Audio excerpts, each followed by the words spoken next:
Puedo recordar cuando era una niña de unos 7 años de edad. Mis padres peleaban casi todos los días. Escuchaba a mi madre que nos decía: ya está llegando la hora de que tu padre llegue a casa. Podía percibir lo nerviosa que se sentía solo de pensar en su llegada. Mis hermanos y yo corríamos hacia el servicio del templo y nos encerrábamos allí.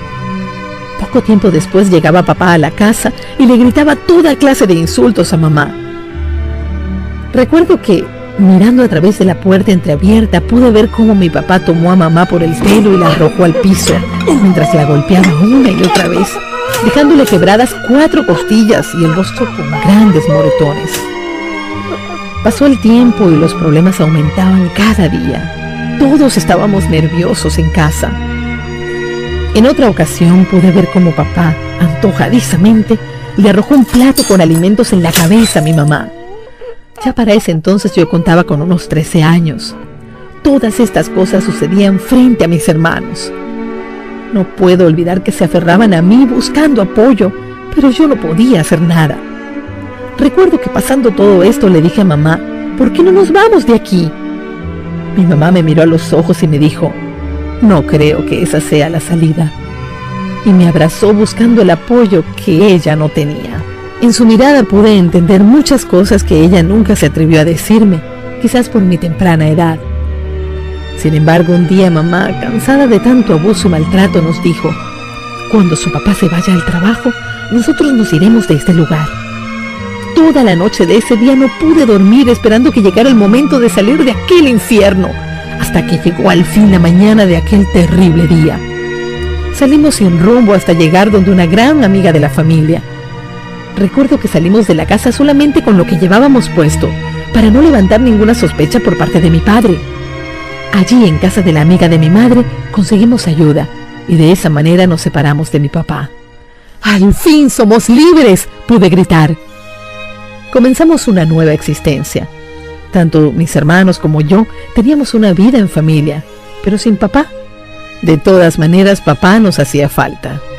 Pude observar a mamá muchas veces llorando y pude entender que extrañaba a su esposo y nosotros a nuestro padre. Pero debíamos adaptarnos y tratar de olvidar al hombre que, más que padre, se había convertido en nuestro verdugo, que nos estaba matando lentamente en un silencio maldito. Pude ver cómo mamá se abría paso en el difícil camino de la vida. Hasta que un día llegó a nuestra casa un supuesto amigo de ella que había conocido en su trabajo.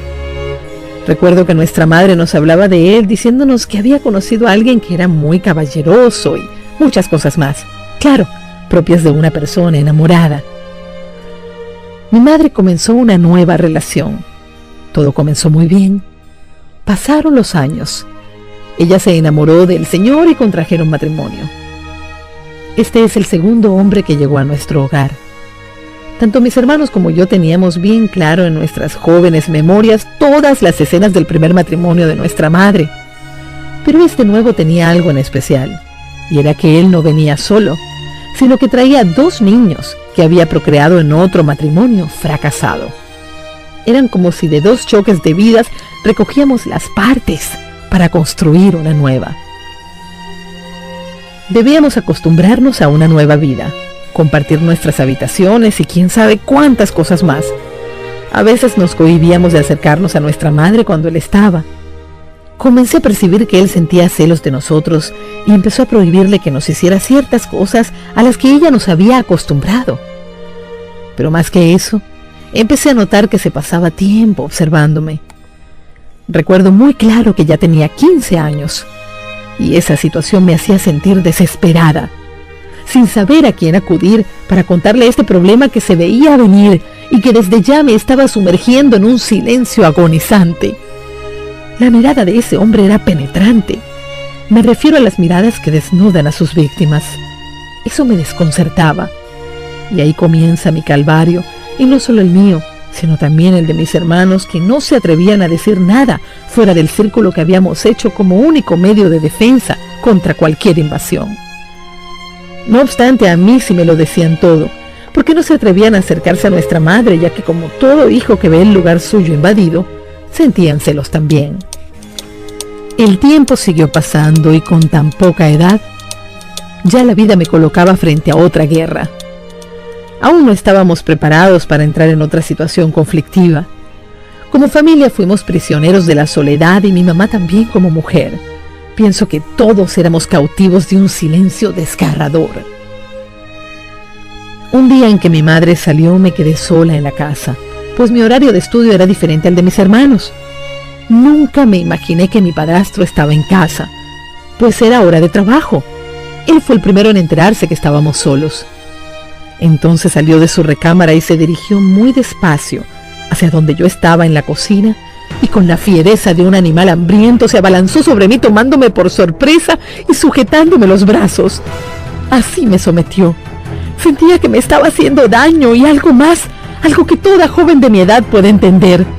A esa edad podía establecer una diferencia muy clara entre lo que es correcto y lo incorrecto. Después de sostenerme por unos 10 a 15 segundos, se retiró de su habitación nuevamente, dejándome paralizada con un nudo en mi garganta y preguntas sin responder. Salí corriendo hacia mi habitación, cerré la puerta y lloré. Allí me quedé bajo un temor agonizante y un silencio mortal. No pude ir a la escuela ese día. Mamá llegó a la casa después de un largo día de trabajo. Esperé todo el día para tener un poco de privacidad con ella y contarle lo que había sucedido, lo cual me fue imposible porque mi padrastro, consciente de lo que había hecho, no la perdió de vista ni un instante, y cada vez que lograba acercarme un poco a mi madre me controlaba con una mirada asesina. Desde ese entonces me sentí incómoda en mi propia casa. Comencé a sentir aquella ansiedad que antes había tenido cuando niña, pero ahora la cosa era un poco diferente. Ya sé dónde estoy y quién soy, pero tengo miedo de lo que pueda suceder. Me siento insegura. Cuando voy a la cocina, siento aquello que sentí cuando mi padrastro se me acercó aquel fatídico día. Mi mamá me pregunta qué tengo cuando me nota distraída y no le puedo contestar, porque me siento bajo la mirada amenazadora de ese hombre. Cuando siento que me observa, todo se revuelve dentro de mí. Siento un asco nauseabundo y mi temor no es solo en la cocina, sino también en mi habitación, en el baño, en fin, en cualquier lugar de la casa donde me encuentre sola. Aún en mis sueños tengo pesadillas en las que alguien me persigue. Son muchas las noches que me he levantado asustada, nerviosa, como si me faltara el aire. No sé lo que me está pasando. No sé hasta cuándo podré cargar yo sola este silencio destructor. Mi mamá todavía no se entera, porque después del primer divorcio ella ocupa más tiempo con su esposo que con nosotros. Sé que tiene una responsabilidad para con él como mujer, eso lo entiendo. Mis hermanos y yo no queremos ser egoístas. Ella merece ser feliz al lado de una persona que la ame, pero debió ser vigilante de lo que podía suceder a espaldas suyas con sus hijos. Aunque parece que el cambio de matrimonio fue solo un cambio de prisión, ella volvió a ser una prisionera. Eso me duele, y creo que mamá no nota lo que es o lo quiere disimular. Pienso que tiene su propio silencio, y sobre todo creo que está tan enamorada que lo demás es secundario. La macabra mente de mi padrastro no se detuvo. Un día, estando yo en la sala de mi casa, medio dormida en el mueble de la sala, después de un largo día de estudio, sentí de pronto una mano que se deslizaba suavemente sobre mis piernas. Cuando abrí los ojos era él, que me estaba tocando.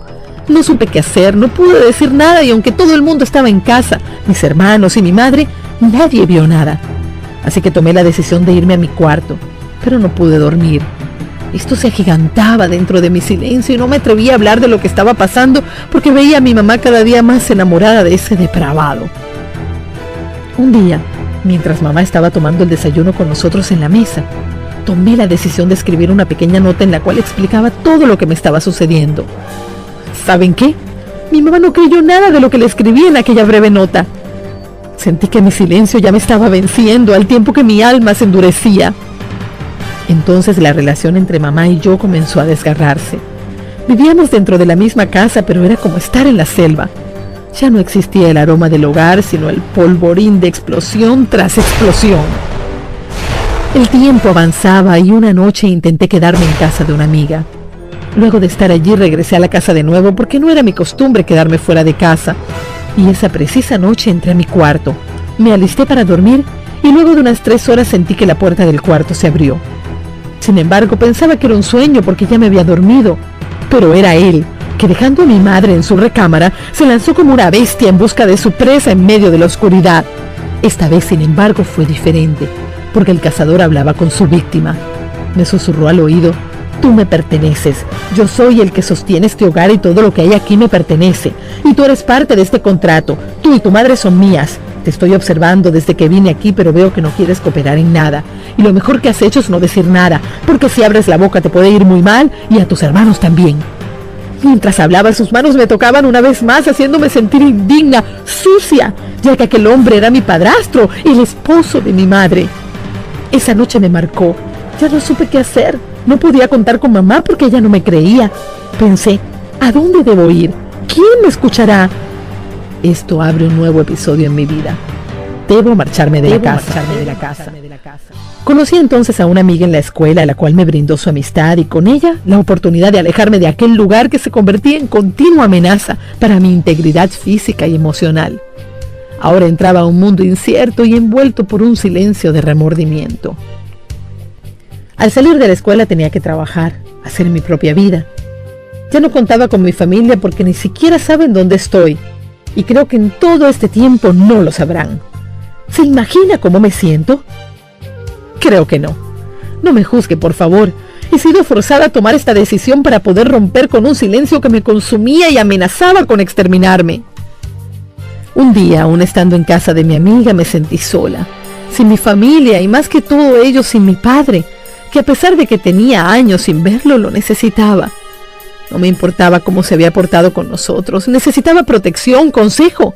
Lo perdí todo. Quedé a la intemperie, a merced de un terrible frío que cala hasta lo más profundo de mi alma. Si tuviese a mi padre, otra cosa fuera, y el cobarde de mi padrastro lo había pensado 2 veces antes de haberme tocado. En medio de esa soledad, mi amiga me invitó a ir a una fiesta con otros amigos que ella conocía, y aunque mi cuerpo estaba allí, mi mente vagaba. No era yo la que estaba allí. Bien sabía que ese no era mi ambiente, ese no era mi lugar. Esas no eran mis gentes. Por eso, aunque estaba en medio de una fiesta, me sentía sola, vacía y triste. Parecía una tonta. Estaba tomando limonada mientras los demás ingerían alcohol. Para todos ellos, eso era tonto. Mi amiga se me acercó y me dijo: para que puedas pertenecer a este grupo, tienes que tomar lo que ellos toman. Y como yo quería entrar en su onda, accedí a la sugerencia. Comencé a tomar alcohol. Pasado el tiempo, era para mí algo normal hacerlo. Luego cambiaron de alcohol a droga, lo que al comienzo no fue fácil, pero al hacerlo con tanta frecuencia se me hizo un hábito y comencé a sentir que me faltaba más. Ya no era suficiente lo que estaba consumiendo. Perdí algunos días en mi trabajo, por lo que me expulsaron del mismo, pero nada de eso podía detenerme. Buscaba entre los amigos que me habían introducido a la droga, pero me decían: si quieren más de esta, tienes que comprarla. Pero no tenía trabajo, ni familia. Estaba cayendo ante la temida soledad y casi en el desprecio. Estaba siendo devorada por el vicio, bajo el silencio de los demás. Así fueron pasando mis días y también mi vida.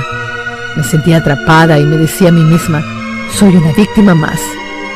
Pero al mismo tiempo pensaba como el hijo pródigo.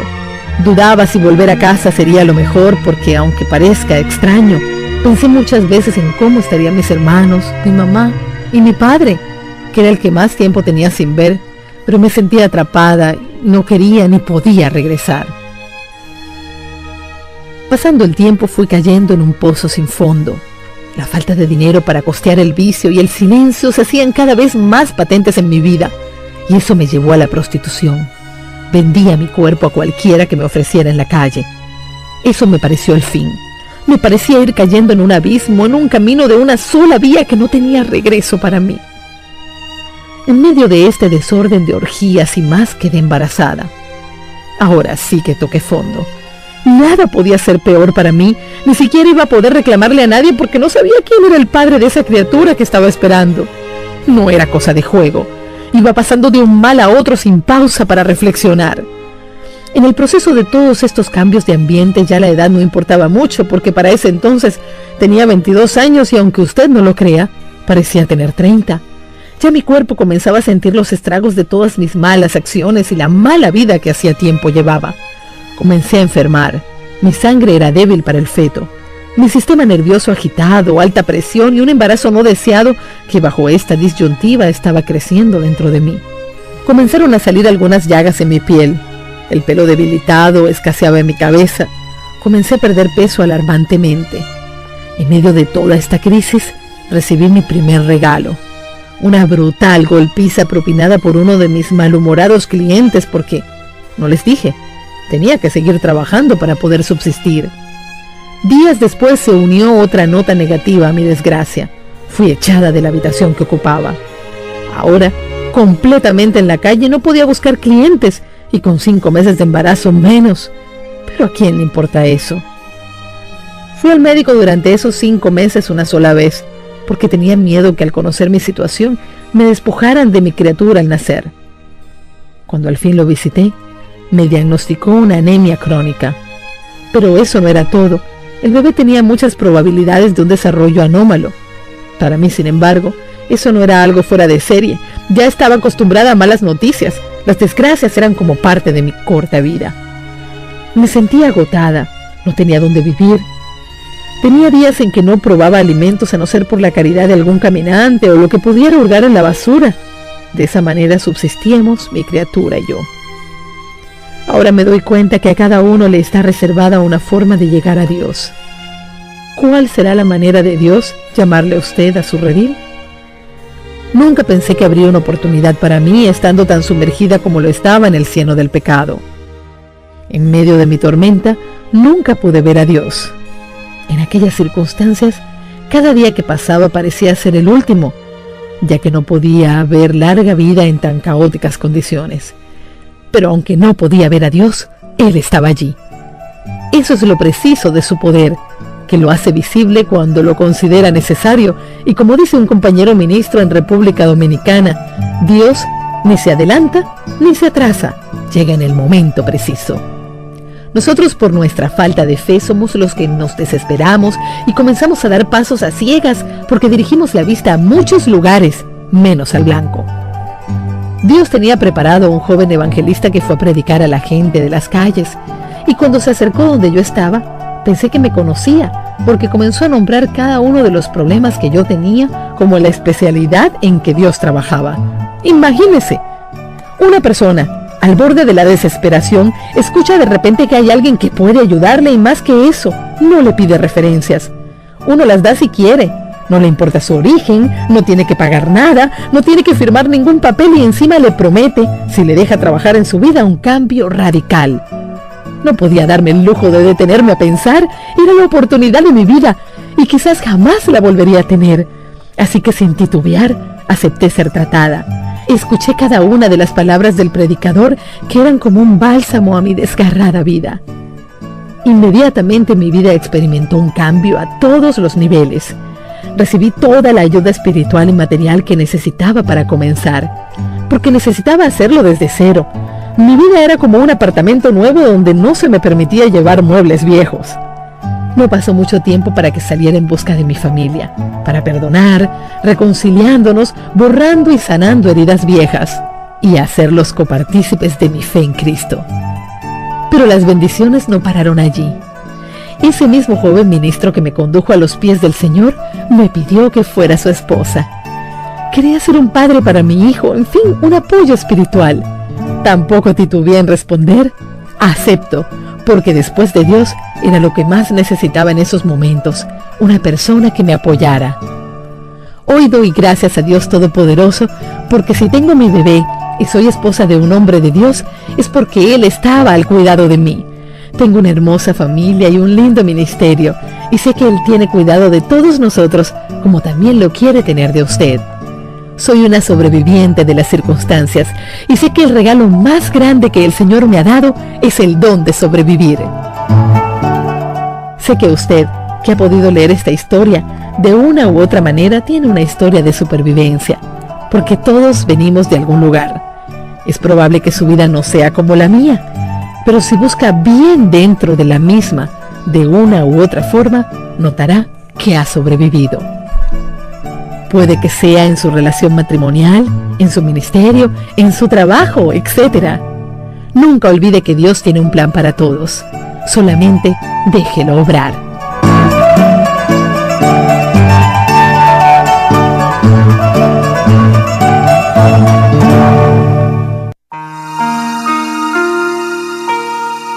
don de sobrevivir en su silencio que mata.